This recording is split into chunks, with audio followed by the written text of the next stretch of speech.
Jornalismo é entrega. Você vive intensamente 24 horas a sua atividade. As melhores pautas que eu bolei na minha vida profissional foram durante insônias, na madrugada. Eu sinto muita saudade de uma coisa, isso eu sinto, de uma época em que nós, jornalistas, sentíamos orgulhos de ser isentos, de ser imparciais. E de quando cobríamos um fato, buscávamos ouvir o máximo de versões, o máximo de opiniões.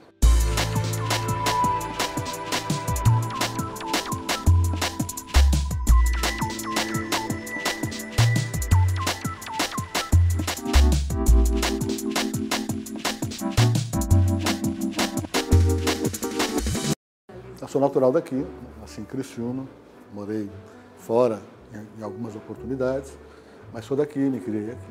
Né? O jornalismo foi uma paixão muito precoce. Criança, eu já tinha essa coisa de querer ser jornalista. Eu descobri a máquina de escrever. Então descobri que numa folha de papel eu podia colocar, apertando teclas, né, palavras muito bem redigidas, não aqueles garranchos do menino, né? E formar frases, criar, inventar notícias. A segunda descoberta foi papel carbono. Eu descobri que aquela bobagem que eu faria numa folha, eu podia fazer em 5 folhas ao mesmo tempo. Né? Então eu comecei a meio que simular um jornalzinho no bairro, com os amigos, com as amigas, né? Com o time de futebol e tal. Então, a terceira descoberta veio na adolescência, foi um mimeógrafo a álcool.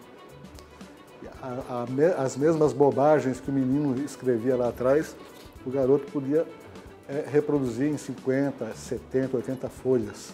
Né? E assim foi, até que aos 19 anos eu fui contratado como freelancer do jornal O Estado, uma experiência muito curta.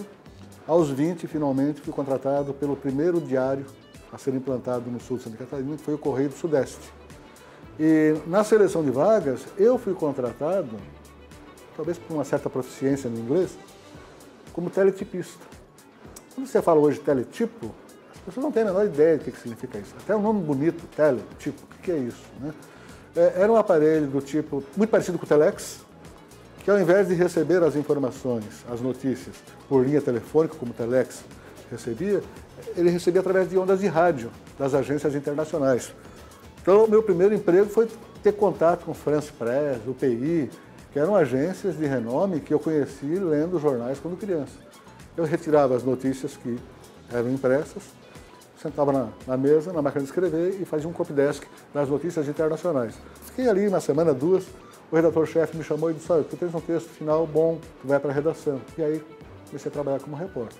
Meu primeiro emprego foi aí. Eu acho que a melhor experiência que eu tive foi em jornal, no início, no jornal O Estado. Eu estava desempregado, ocorreu um homicídio, né, em Criciúma.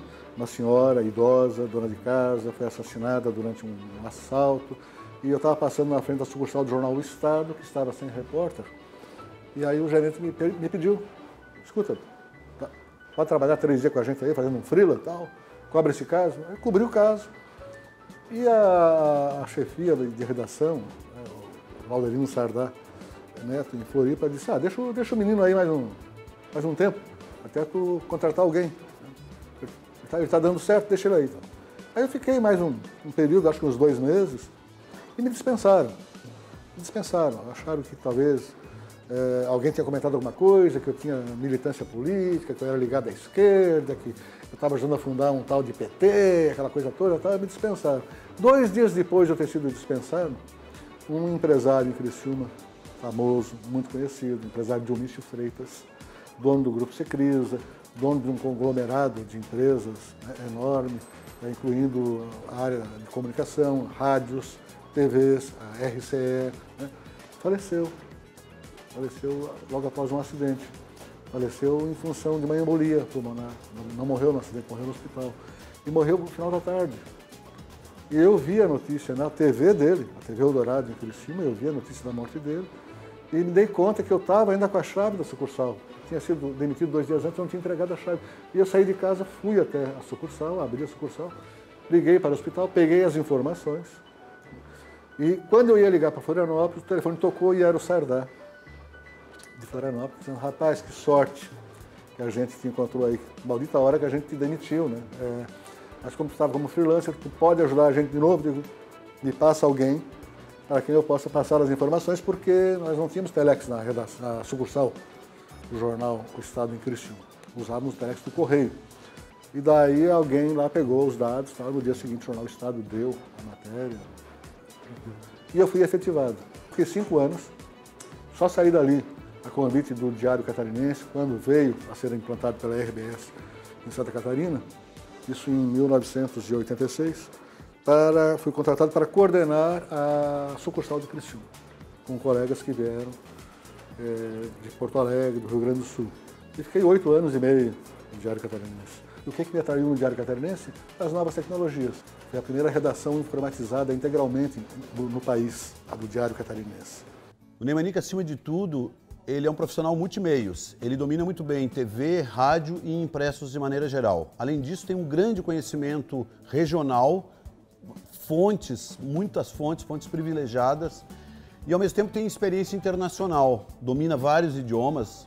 Eu sou suspeito, ele é meu padrinho de profissão, é um irmão mais velho, mas eu tenho muito respeito e muita admiração pela carreira, pela trajetória do Neymanique.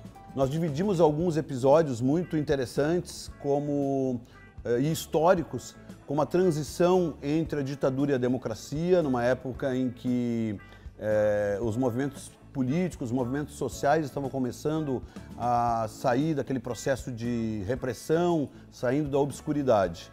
Então nós cobrimos greves, cobrimos algumas paralisações de mineiros, de metalúrgicos, de vestuaristas. Acho que a minha geração, começou lá na década de 70, foi uma geração que processou inúmeras transformações, inúmeras migrações e processa até hoje. Nós ainda estamos processando. Colegas da minha faixa etária, até um pouco acima dela, estão aí com o celular, o WhatsApp, internet, sabe? Eles dominam essa tecnologia. A gente se acostumou a elas. E guarda esses resquícios, essas lembranças, essas vivências, né? Com carinho. Mas eu duvido que com saudade, porque, por exemplo, na década de 70 até o início da década de 90, para transmitir uma foto de Criciúma para Florianópolis, a gente usava um equipamento chamado telefoto. Funcionava maravilhosamente bem. Durante 15, 20 minutos você passava uma foto preto e branco. Uma foto em 15 minutos. Eu não tenho saudade nenhuma dessa época. Hoje eu mando 30 fotos coloridas, de alta qualidade, alta resolução, para o outro lado do planeta, entende? Muito antes de tomar um cafezinho. Então, assim, eu sou mais a nova tecnologia. Eu cheguei a trabalhar em semanário tipográfico. Tipográfico é tipo, cada letrinha, né? O Correio do Sudeste, o diário que eu citei, utilizava uma máquina chamada linotipo, que, por incrível que pareça, fundia chumbo, depois se descobriu que aquilo era altamente cancerígeno, e formatava tabletes, tipo um chiclete, sabe, alguma de mascar, tabletes com as frases. Depois a gente migrou, então, para o offset. Aí passou a usar o fotolito, né, as chapas, que foi uma revolução também, né? A minha geração passou por isso, o que me leva a crer, assim, que a minha geração ela migrou das cavernas tipográficas, né, das cavernas tipográficas para o ciberespaço, né? A gente saiu das oficinas para essa ambiência virtual, né, maravilhosa, fantástica, que tornou o mundo muito menor, né? Por que eu acho que a minha geração ainda está processando tantas migrações? Porque muitas vezes eu escuto colegas da minha faixa etária, um pouco acima, dizendo assim, não, mas a meninada hoje em dia não quer tirar o bumbum da cadeira, quer ficar ali no telefone, no celular, na internet, no WhatsApp, sabe? Ao invés de ir na delegacia, liga para o delegado, coisa e tal. Mas é que para essa geração de jornalistas é muito mais prático você ter o número do celular do delegado do que ir atrás dele. E a minha geração às vezes não entende isso. Eu vejo essa geração aí com a mesma paixão juvenil que eu tinha, com a mesma vontade, sabe, de abraçar uma atividade, um exercício, que é quase um sacerdócio, porque exige uma entrega tremenda. O jornalista é o pior candidato a um casamento. A jornalista, idem.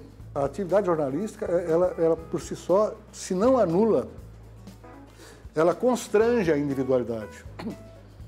Nós nos sentimos forçados a abrir mão da nossa individualidade, dos nossos prazeres, dos nossos momentos, dos nossos finais de semana, dos nossos natais, para divulgar, né, para reproduzir as vivências, né, de outras pessoas.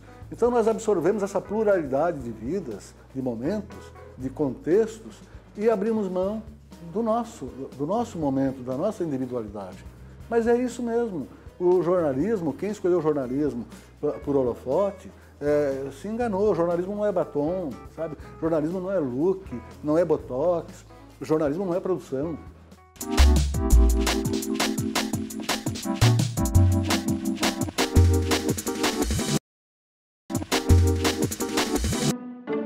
A partir do Diário Catarinense, eu tive uma outra experiência também, que foi com rádio. Quando eu saí do Diário Catarinense, depois de 8 anos, 8 meses, eu já estava trabalhando na Rádio Eldorado, AM, Criciúma, que foi a primeira emissora a implantar All News, né, em formato jornalismo 24 horas. Foi uma experiência muito interessante, eu não tinha a vivência do rádio.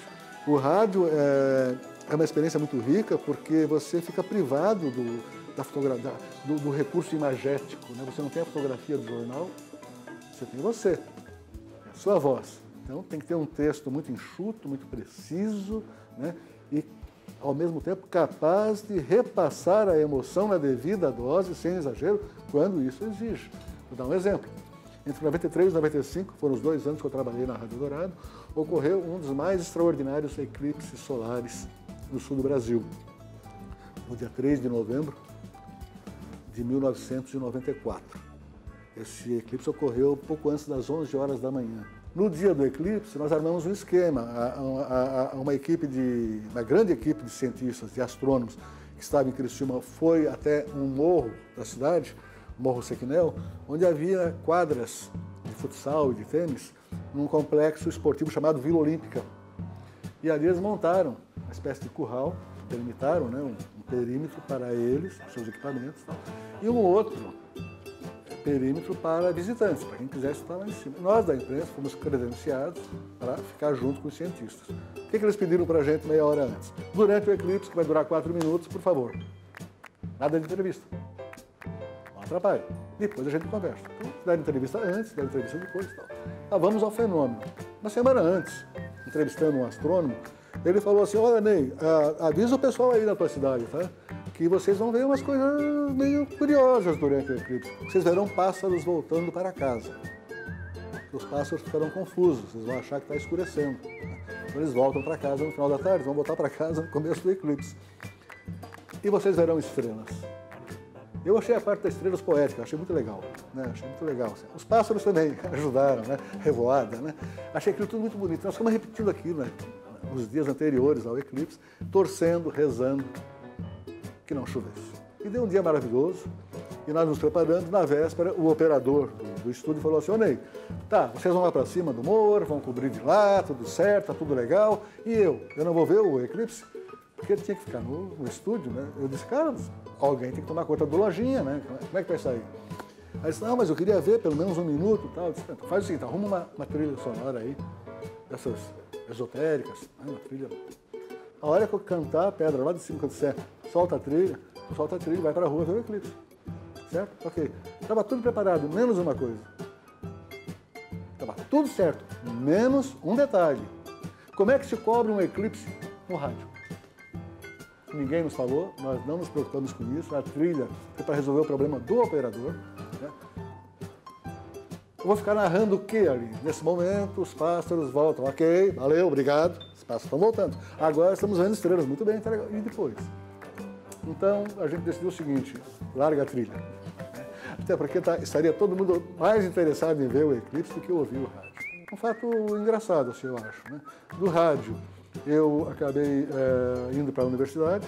Eu não sou graduado em jornalismo, eu não sou jornalista diplomado, sou jornalista profissional, sou de uma época, né, em que não havia nem faculdade de jornalismo em Santa Catarina. Então, eu me graduei na área de estudos sociais, minha pós-graduação foi jornalismo, meu mestrado na Unicinos 20 anos atrás, foi em Ciências da Comunicação. Em razão do mestrado, eu já estava com o pé na universidade como professor substituto. A universidade me efetivou como professor, a Unisul, em Tubarão, e logo em seguida eu fui convidado para ser coordenador da faculdade. Trabalhei a fusão do rádio com a internet, um casamento maluco que deu certo. O que aconteceu com o rádio? O rádio era uma frequência no dial. Você tem que ter ali o 99, o 570 para sintonizar. E sintonizava numa área de abrangência relativamente limitada. Só que com a internet, você pega a rádio Peperi, AM, de São Miguel do Oeste, que eu nunca tinha ouvido, e coloca em Tóquio. Pega a Rádio Eldorado, AM, Criciúma, e coloca em Tóquio. Eu escolhi a Rádio Eldorado, AM, como laboratório meu, né, dessa experiência. Conversei com a direção topou. Eles cuidavam da rádio, eu cuidava da internet. Eu pegava o sinal, colocava na internet, administrava isso, eu fui gestor desse projeto Eldorado Net, e criamos um site. Só que esse site não era um site da rádio dizendo que era a rádio, quando foi fundada, quem era, como contato, a grade da programação, não. O site da Rádio Eldorado AM de Criciúma era para quem era da região e morava fora. Morava em outros estados, morava no Paraná, morava no Mato Grosso, morava em São Paulo, morava no Nordeste. Mas principalmente para quem morava no exterior. Porque a região de Criciúma chegou a ser, em um determinado momento, o segundo polo emigratório, depois de Governador Valadares, Minas. A região de Criciúma foi o segundo polo emigratório, de mandar emigrantes. Né? E nós tínhamos uma colônia, uma comunidade sul-catarinense enorme em Boston. Havia uma peculiaridade, tanto na cidade quanto na rádio. Havia um time de futebol. Não dois. Havia um time de futebol que arrematava essa identidade, esse vínculo identitário muito forte. O torcedor do Tigre, que é aqui, é ali, é lá. E ele passou a sintonizar a Rádio Eldorado AM na internet para acompanhar os jogos do Tigre. Então, o site da Rádio Eldorado, na época, não é mais assim, tá? Mas a experiência foi tão interessante que nós publicávamos o site da seguinte maneira. Neste domingo, Criciúma e Chapecoense, horário, 15 horas. Londres, 6 p.m. Boston, 11 a.m. Dependendo do fuso. Nós divulgávamos a partida do Tigre em 3 fusos. Aproximava o ouvinte, que era torcedor do Tigre, da emissora, né, e do projeto. Foi uma experiência muito rica. Durou ali, eu acho, uns 2, 3 anos também. Foi bem interessante. E aí, como eu estava bem calibrado com a internet, eu me associei a um grupo de colegas jornalistas e nós criamos em 2006 o portal NG+, o primeiro portal de notícias do sul de Santa Catarina. Hoje é com certeza um portal que tem o maior número de acessos únicos entre as capitais Florianópolis e Porto Alegre. Não há nenhum veículo de comunicação que tenha audiência na internet do portal NG+. Isto não é uma estatística fabricada dentro de casa. Isso não é instituto de pesquisa. Isso é o Google Analytics que diz. A internet não representa um risco. Mas as redes sociais divulgam muita mentira. Exatamente por divulgarem mentiras, por divulgarem tantas notícias falsas, é que o jornalismo continua muito vivo. Quando alguém quer saber se é verdade que algo aconteceu, busca o celular, busca um site de notícias. Né? Quando vê numa rede social, tipo o Facebook, algo que é inacreditável, fecha e abre o site. Porque nós ainda temos credibilidade.